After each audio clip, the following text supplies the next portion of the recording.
কংগ্ৰেছ চৰকাৰ আহিলেই অৰুণোদয়ৰ বেমাৰ দূৰ হ'ব। অৰুণোদয়ৰ দৰে আঁচনি অন্য ৰাজ্যতো আছে, কিন্তু অসমত বিজেপিয়ে কেৱল ঢাক ঢোল বজাইছে।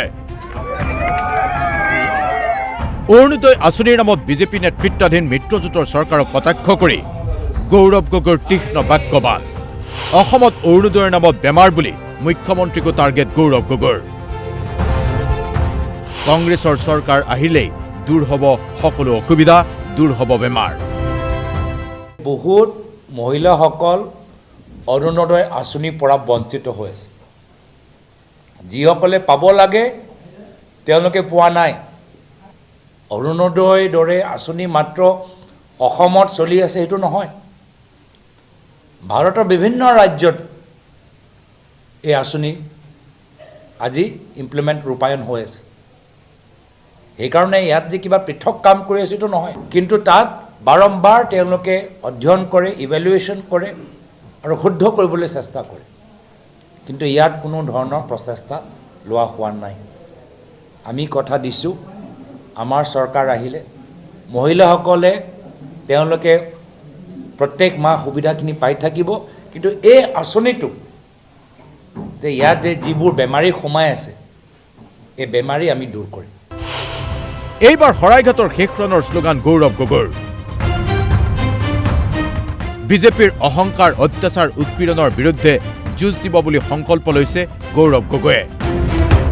নামনিৰ পিছত এইবাৰ উজনি অসমৰ সমষ্টিয়ে সমষ্টিয়ে তৎপৰতা আৰম্ভ কৰিছে কংগ্ৰেছে।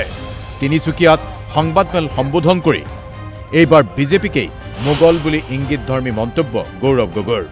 ইংগিতপূৰ্ণভাৱে মুখ্যমন্ত্ৰীক অহংকাৰী ৰজা আখ্যা দিব খোজে গৌৰৱ গগৈয়ে। বিধানসভাত এটা ৰিপৰ্ট টেবল কৰি ভাবিলে খুব ডাঙৰ কাম কৰিলে, আৰু পিছত নিজে ক'লে যে বিধানসভা নিৰ্বাচন আগত ৬টা জনগোষ্ঠীৰ জনজাতিকৰণ নহয়। মানে ইমান অহংকাৰ দেখালে যে বিধানসভাত ৰিপৰ্ট জমা কৰাটো ডাঙৰ কাম কৰিলে, আৰু তাৰপিছত ইমান অহংকাৰ যে এতিয়া আমাকে ডিক্টেট কৰিছে জনসাধাৰণক যে কেতিয়া হ'ব কেতিয়া নহ'ব। এইবাৰ নিৰ্বাচন যথেষ্ট আকৰ্ষণীয় হ'ব। এইবাৰ নিৰ্বাচন ৰাইজ বনাম ৰজাৰ মাজত হ'ব।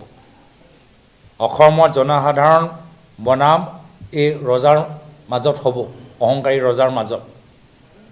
আৰু মই যথেষ্ট উৎসাহেৰে বাট চাইছোঁ, যিদৰে লাচিতে মোগলক শৰাইঘাটৰ ৰণত পৰাজিত কৰিছিল, অসমৰ স্বাভিমানী খিলঞ্জীয়া ভূমিপুত্ৰ ৰাইজ একত্ৰিত হৈ এই অহংকাৰী ৰজাক পৰাজিত কৰি সমগ্ৰ ভাৰতৰ জনসাধাৰণক সাহস দিব, প্ৰেৰণা দিব।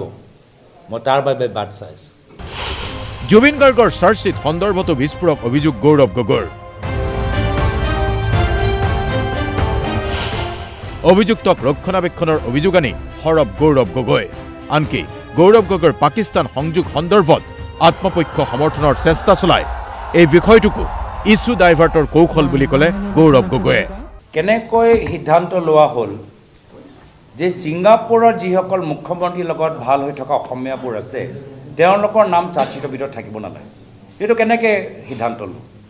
ক'বলৈ বিচাৰে যে তেওঁৰ সেই কামটো হৈ গ'ল, কোৱা নাই নেকি এতিয়া মোৰ কামটো হৈ গ'ল? ক'ত হৈ গ'ল?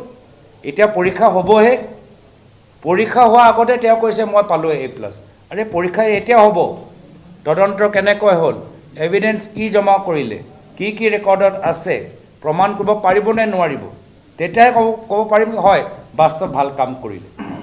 তেওঁ নিজে জানে যে তদন্ত চাৰ্জশ্বিটৰ ক্ষেত্ৰত যথেষ্ট প্ৰশ্ন আছে, যিবোৰ প্ৰশ্ন ইতিমধ্যে অধিবক্তাসকলে, গুৱাহাটীৰ অধিবক্তাসকলে উত্থাপন কৰি আছে। নিজৰ তাৰ পৰা পলাবলৈ এতিয়া মোৰ নাম ক'বলৈ আৰম্ভ কৰিছে।